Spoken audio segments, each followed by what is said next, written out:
Good morning guys, it is Saturday morning. I have sat here out on my balcony. It's a little bit light, so I'm squinting my eyes quite a lot. If you hear any swooshing in the background, we live next to a highway. There's like trees and stuff in between, but you can still hear the cars going by. Doesn't really bother us most of the time. However, we can't have our bedroom window open because the swooshing is kind of loud at night, while during the day we have so many other sounds around, so we don't really hear it.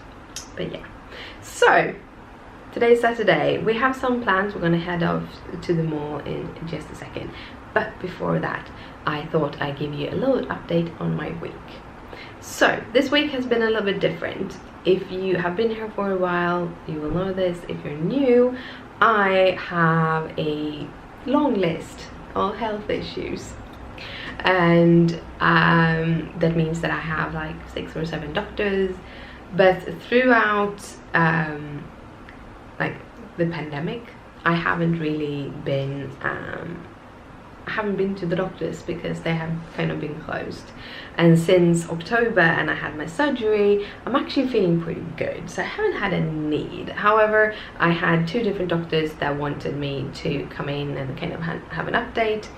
The big problem with that is that I previously had like bad interactions with maybe not both of doctors, but kind of the places.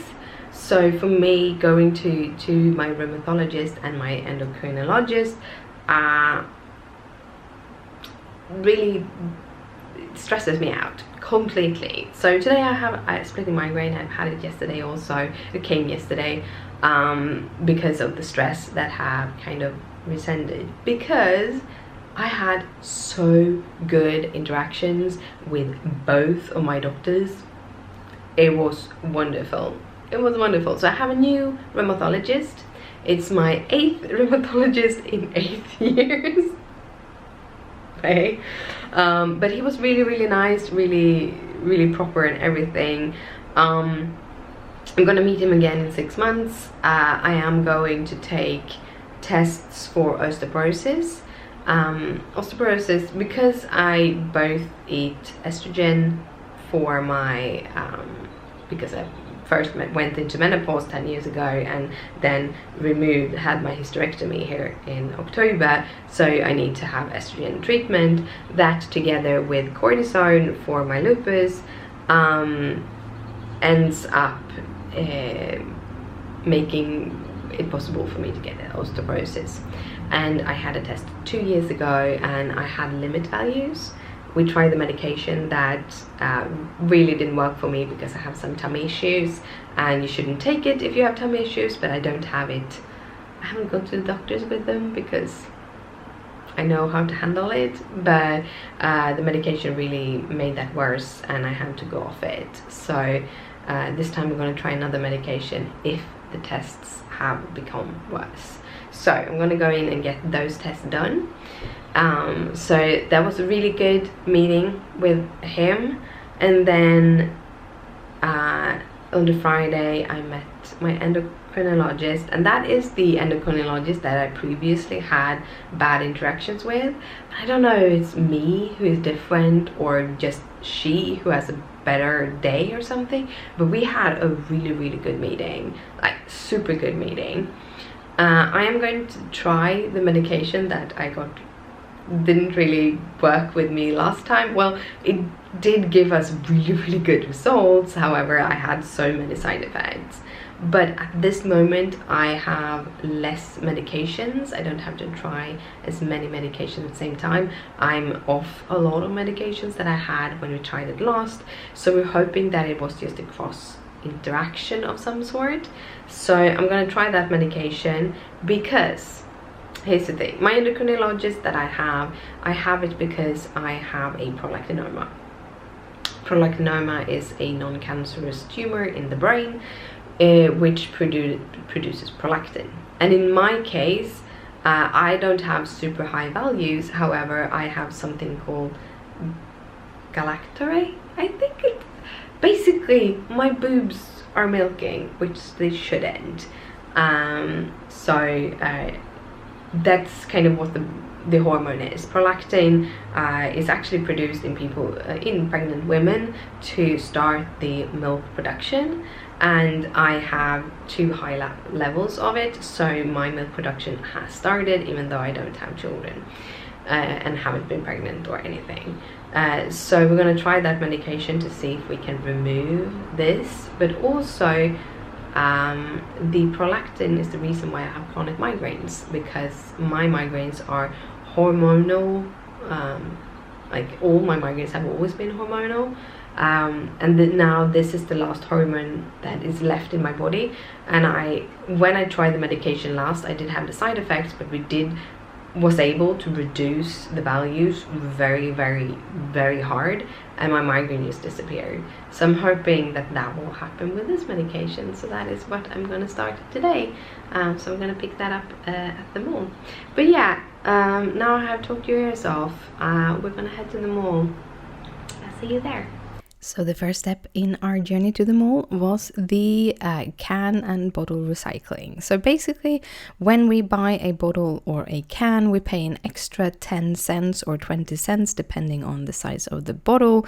And if we return them to a machine like this, we get those money back. So we got back like $20 or something, which was kind of a good, or even, no, I think even $30 back. We had a lot of cans and a lot of bottles, so now they're gone. Next step was Starbucks. I had a gluten-free salmon sandwich, and yes, I did have a sugary drink, but I do that so seldom, so I thought it was okay.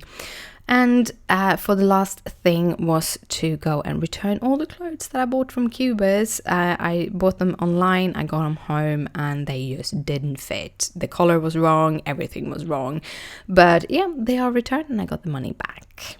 And then we have this little flowery part in the middle of the mall that I just wanted to show you. So guys, we are home, and today is Saturday, and today is going to be our cleaning day. Christopher just gone over the floors with a vacuum, and I am going to take care of the kitchen and the bathroom. I have a splitting headache, so we'll see how far I get. My migraine is really messing with me today, but we'll see. I'm gonna give you a before shot. This is our current state of our kitchen. It is just dishes everywhere. We have some boxes and things. So I'm gonna clean it up from one corner to another. I'm gonna have a clean, beautiful kitchen. So I will not time lapse this. I am just gonna show you the before and then the after. And the kitchen is sort of clean. Well, most of it in the kitchen is clean. So I did get the benches dried off. There's a little bit of water left on the benches, but it will dry off. It's hot inside. And then don't mind that corner. It's my medication corner. I forget my meds if they're not out and about. We usually hide them when we have guests. But yeah, everything here. We clean our the recycling things, because then we don't have to worry about bugs or anything. And we did go with two big bags of them, and we had some more, but yeah. And then yeah, so that is our clean kitchen. I have soaked the filter for this thing that keeps our rest of our apartment clean when we're doing things. But yeah, a clean kitchen. I'm pretty happy with it, and it didn't take that long. I should do this more often, definitely more often. And now we're in our bathroom, and it looks insane. I know, this is like, everything is just everywhere. By the way, this is clean clothes. Everything here is clean clothes. We've just been very bad at taking care of it after we have washed. So when we pick it out of the dryer, we just put it in the bin, and then we take the bin out in the living room and fold our laundry, because this area is always full with crap. So I'm hoping to be able to just clean off everything. We're gonna take this out because it's so much clothes and fold it in the living room. However, I'm hoping to be able to start folding clothes in here, so we don't have to even take it out. This up here I won't change, but I will go in here. This is the big area that we really need to organize. So we have these different cupboards, and as you see, we just thrown everything in there. And I am going to go through it. I'm gonna get rid of things that are old, and then I'm gonna use the little see-through plastic boxes we have here on the floor to add the little things in, because like the bottles and everything, they will stand up together with all our extra soaps and stuff, but all the small things are gonna go into separate bins, so we have some organization in there. So yeah, that is how my bathroom is going to look. Yeah, and I'm gonna put this on the internet. I'm a little bit afraid. I never share my bathroom just because it has a tendency to pile up 5 minutes after I've cleaned it. But this time I'm hoping to be able to keep it clean. And while I take care of the bathroom, Christopher is gonna take care of these windows. We have had like working areas just outside our apartment basically since we moved in, and we have washed it a couple of times, but I don't think we have washed this in about a year, so it looks really bad. But they have really been working hard outside, so we haven't wanted to do it. But this is the before of our windows, and all our windows look like that right now. I'm about halfway done, however my migraine just said nope. So I am going to take a pause maybe for the rest of the day, we'll see. But I'm gonna show you. I did get the order in here. Like, this shelf is kind of ordered already, so I didn't do anything with it except for adding some things to it, like my hair dye and the bucket I use for that. This one I just put in small little buckets. Realized that these buckets are just about the depth of this, so I couldn't put it all the way out in the corner, because then the lock mechanism, or the corner mechanism, my migraine make me drop words, by the way. But yeah, so I had to move it over, and in that little space I just put the extra kitty litter bags and like cleaning supplies. Then we have all of the ordered a little bit with the cleaning supplies, removed a couple that we don't use, and then at the top is basically all my hair stuff. And then I added all my makeup stuff in that one. So this is like hair bands, pins, and arm things, braces, call that? Bracelets, that's the word. So I have a lot of bracelets because I love having them. I haven't used them in a long while, and right now I'm a little bit bigger than when I got them, so I might not be able to use them, but I have almost half of this is filled with bracelets. And that is like a little bit of my makeup. I don't have that much makeup, so it's that together with some other hair bands that I use for makeup and some brushes and stuff.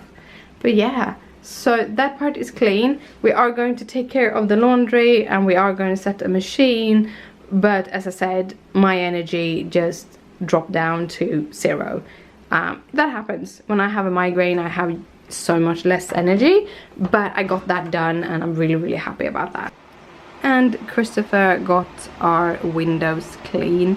They're not spotless, but hey, it's a huge improvement from before. So all of the windows, or 3 of the windows, are now clean and beautiful. So I thought I would show you how to make these little pouches. So this little pile of pouches here are my trial and error ones. However, I didn't have that many errors. The only error I had was that the gray pouch got the outside fabric inside and the inside fabric outside. But I kind of like it because the inside fabric is very busy with all of the doggies. So I kind of liked having that on the inside. But these all are gonna get up in my store before my launch. So the trial pouches will be up hopefully next week. hoping to get time to take some photos and make the listings and everything. But I'm gonna sew the pouches with my own fabric today, so I want to show you step by step how I do this. So let's jump into that. So I start off with a piece of my inner fabric in the size that I wanted to, and then I put the zipper at the top. So I line it up with the top and I put the zipper pull upwards, so towards the the outside fabric. The outside fabric is my own little fabric. It's so fun to sew in your own design fabrics. I don't know, it's just exciting. And I line that also up at the top, and then I use these little quilt clips, I think they are. I got them from a friend. They are awesome. They're so much better than needles, especially when you just want it to be at the edge of things. So I put about 5 of these little clips to clip down. I usually do 1 at each side, then 1 in the middle, and then in between that. But I, of course, didn't do that at this example. After I've done a couple ones, I start sewing. So I just start up. I use a foot. You're gonna see that soon. That is kind of made for zippers. And I put the needle at the edge of it, and then I line up the fabric in the middle of it, so that I can kind of always have the same width. So I don't line up the foot against the zipper, I just line it up at the edge of the fabric instead, because I have given the seam allowance and everything kind of works. So sorry about my hand being in the way. It was very hard to get these kind of footage where you show how you sew the lines. And like I said, I did multiple at a time. So I clipped 4, then I sewed 4, then I clipped another 4 and I sewed 4, and I did like the first process done. And for every clip, I just remove it. So here you can see it a little bit better. I really like the foot. My machine has something called a fix, which actually does a fix and stitch, so I don't have to go backward and forward to fix the thread. So I just do the fix stitch in the top, then I line this up in the middle of this, or it has a little edge that I line it up, the fabric. Then I just sew with the sewing machine. Because the seams are not visible, I just use white sewing thread for all of my seams, and I remove the little clips at 1 at a time.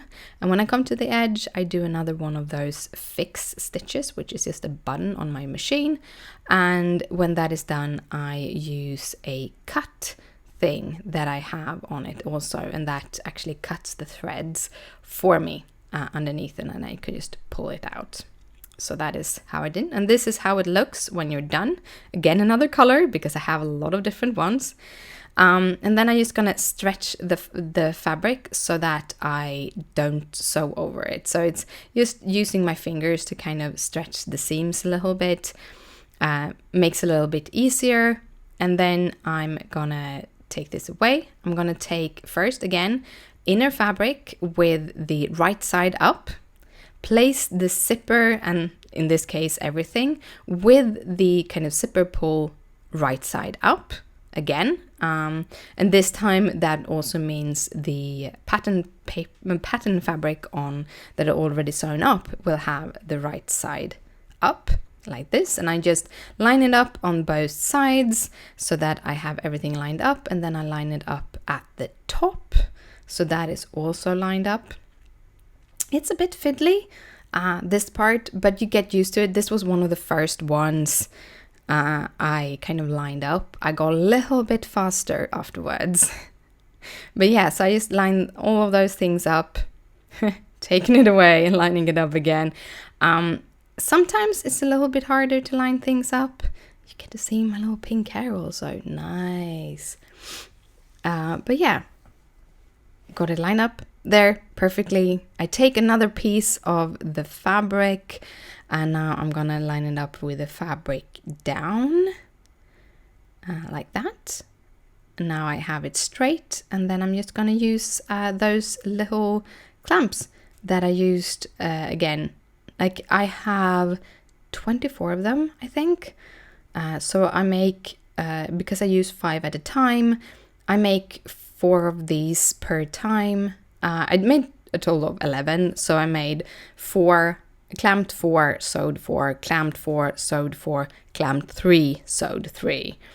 And then I just sewed them. And this is how most of them are lying right now, because I only finished 1 of these. So I fold that up, and then I'm gonna fold this up, and just seeing the zipper working right. I pull the zipper down, and I pull it down so I have it about a quarter of the length of the zipper inwards. And this is just so that I have a little area to sew on without getting to the clasp, and making sure that it's open so that I can turn it inside out. If you leave the zipper closed, you're gonna have a hard time trying to open it from the inside. Zippers aren't made to be open from the inside. Then I'm gonna line this up. I'm gonna make sure that the outside of the zipper, so where the zipper pull is folded, so I have the zipper outwards, and then the sides of the zipper going inwards towards the inner fabric. And then I'm going to use a bit of a bigger clamp, because I got a set of clamps from my friend. So I have these small ones and I have these bigger ones, and the bigger ones give me a little bit more space to work with. And then I'm going to do the exact same thing on the other side, making sure that the plastic part of the zipper goes towards the outside, so towards the pattern fabric. So the fabric that I have chosen to be on the outside, that is also how I lined up the zippers. And then the edges of the zippers are going towards the inside of the pouch, so that we have it both so that it looks the same on both sides, but also so that the zipper kind of naturally bulges outwards. That's the plan of it, at least. And when I've lined everything up as it should, I just add some clamps around the fabric. So what I'm going to do is I'm going to start on the inside fabric, just close to the zipper. I'm going to go over the zipper, and I always go back and forth over the zipper to strengthen the seam that is just with the zipper, helping it not to break there. Then I'm going to go around the fabric, the patterned fabric, so the outside, I sew just around the whole of it. Then I go over the zipper again, going back and forth, and then I'm going down on the inside of the fabric and leaving a couple of inches between where I started and where I ended, making sure to fix the thread where I started and ended so that those doesn't kind of pull up.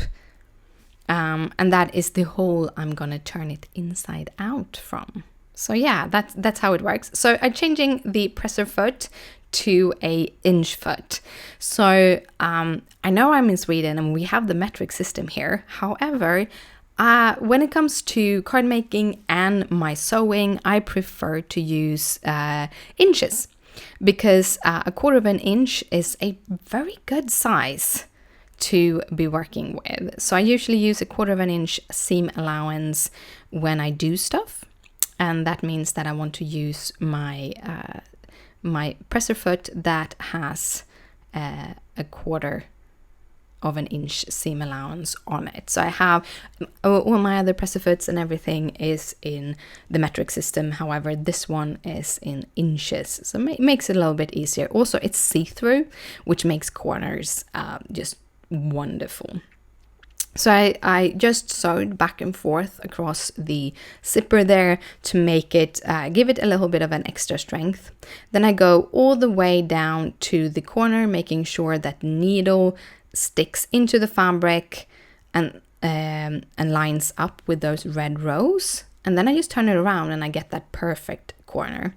A little note, I also have that function on my sewing machine that if I press slightly, just dab on the presser foot, like quickly, then it will pull down the needle like this and open and kind of raise the presser foot so that I can turn it around. Otherwise, I would need to use the height and lower the presser foot on the button. So this is a very nice electrical machine. It is a Designer One Husqvarna. So it is actually an combined machine, ordinary sewing machine and embroidery machine. However, it is so old right now that the embroidery function doesn't work. So I just use it as a normal sewing machine. But it does have those really, really nice features of easy ways to go backwards and forwards, easy way to fix the thread, cutting off the thread when you're done at the end. It pulls down the top seam and then it cuts them. So you have the seams on one side. I kind of like that. And then those little things that if you want to change with the corners, you can just dab the presser foot or the control foot, not the presser foot, the control foot of it. So I'm just sewing down the last line or last length, and gonna sew up here. And when I come up to where I feel is a good spacing, which is like, I would probably say about 3 inches, between 2 and 3 inches, to be able to turn it inside out. Now you could cut the corners here. I'm not going to cut the corners, however I'm going to cut off the zippers. So I start by using my sewing scissors and cutting the fabric part of this, and that is because my craft scissors doesn't really like fabric. And then for the little plastic, I'm going to go in with a heavy duty craft scissor just to cut off the plastic so that I don't ruin my fabric scissors. I'm using separate scissors to cut off the zipper start and finish. And because I did that double seam across the zippers, that will also help hold the zipper down. I had some extra fabrics here. Things will get crooked on the inside. You will not see it on the outside. So I just cut the extra fabric here. You could cut the corners to make nicer corners, but this fabric is so thin, it actually doesn't matter. And I like to have that a little bit of a roundness for that. So I'm going to turn this inside out. So I start off by kind of making sure where the hole is in the zipper, and here you just pull all of the fabrics through that hole, the zipper and the inside. Just pull it through. This is how you turn one of these pouches inside out. If you don't have the zipper open, it's going to be very, very hard to get it open at this stage. So I'd always try to make sure that it is. And then I have that little extra piece, and I have that because then it's easier to go through the seam. And because when I'm opening this up, I'm actually going to open the zipper completely. I do that, I think, a little bit later. Here I'm going to just make sure that I get all the corners out. So it's a little bit fiddly to get corners out. You have to press a little bit. I take one of my bamboo knitting needles. This is just an extra knitting needle I have laying around where I craft. And I just push that into the corner to make it a little bit more crisp. I still want a little bit of a roundness to it, so I don't bother to kind of push it out too much. But I push it pretty thoroughly at least. And yeah, there I go in again with that little knitting needle. The inside I won't do the corners on because you will have it in the opposite edge, like you will have it inside out anyhow. So that's that. Now we're going to go to closing the inside. I'm going to do it with white thread here because I don't have a gray thread, but I probably would recommend using a gray thread. This is going to be seen if you open the bag. However, because it's on the inside of the bag, I don't really care right now. And I hope that my customers doesn't care. That is a white thread that is sewing this together. I am going to look through my threads though, because I have some dark brown later on that I want to use. So here I have sewed that little stretch. Just pretty simple, just straightforward, start and finish at the edges, doing that little finished piece, and then just sew with the smallest amount of edge that you can get. And I just cut all of the little threads away. This is where you should have a smaller scissor, but I didn't have that on hand. So yeah, that's the kind of inside piece. And now I'm just gonna turn it out, inside out. Here I just push with my fingers to try to get it to the edges, like the whole pouch into the edges, so it lies somewhat flat. When you do all of this, the fabric will get a little bit crinkly, so I'm gonna go over with an iron when I'm done with all of them. But yeah, this is how the bag looks, and that was how I made the little bag. I hoped you liked this tutorial. I know it was on a longer side, but it's the way I do things, so hopefully you liked it anyhow, even though none of the clips were sped up. So guys, it is Monday morning, and I thought I'd just wrap up this weekend vlog. I finished one of the bags, so I have 10 more bags to just sew under and kind of turn inside out and all of that, as you saw how I did the other bags. We ended up, after I finished that bag, it's starting to get late, so we ended up going out to eat, and we were kind of wondering if we wanted to go sushi or McDonald's. We ended up choosing McDonald's because we thought it would be cold there, because they usually have AC on. However, they had the doors open, so it wasn't super cold in there. It was pretty hot like everywhere else. It was at 29 degrees on Sunday, so really warm. It's gonna be 26 today, so a little bit cooler, but not much. Yeah, and then we go home, and I was so tired that just doing any kind of work was a non-starter. So we sat down and watched some telly, some TV shows, mostly streaming things, and I did some more sketching. So I got a sketching book by my colleagues when I left my last job, so in October, November, I got a sketching book, and it's beautiful and everything. I'm like, how am I gonna do anything in that? And then I decided, like Saturday, I think, I was like, okay, no, we're gonna use this book. Whether it's gonna be like ugly sketching or not, we're gonna use this book. I am going to continue just sketching on a daily basis. That was a kitty hitting my head. I don't know what she was doing there. But anyhow, so I started sketching in the sketchbook. I did a portrait, which I actually showed on my Marika.illustrates Instagram, also on my the Craft A Bit shop Instagram.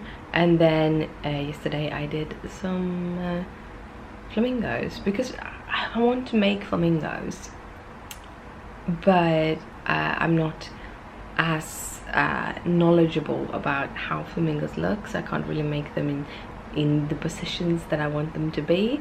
So now I have been looking at a lot of flamingo images and kind of sketching.